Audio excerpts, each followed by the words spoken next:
Ay, di mo pa natataas pin Pa lang. 140 pa lang. Siguro half throttle. Street tune pa sir, hindi pa nadadaan. Street tune, okay. Sa akin din, di pa nadadayo na eh. Ayan, so poging-pogi oh.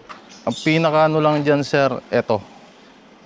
Pagdating sa sniper, yung naka-head delete. Alin? Anong pinaka... Wala nang headlight, sir. Okay. Oo. Convert kami ng manibela. So malaki-laking conversion yan, no? Dito lang, sir. Oh, medyo may ginawa kami sa tipos. Kaso paano yung ilaw mo? Dito na lang, sir. Dito kasi yung high and low ng sniper. Okay. Yan na yan. Pero maliwanag pa rin pag gabi. Sakto lang, sir. Sakto lang. Sakto lang may nakikita, no? At least may nakikita, yun yung importante. Maliwanag pa yung kandila. Gumamit kami ng ano, sir, pang M3 na manibela. Ayun, no? Kakaiba yung modification na ginawa dito. Ano? Ay, pogi, i-montage natin mamaya konti. Sige po, sige.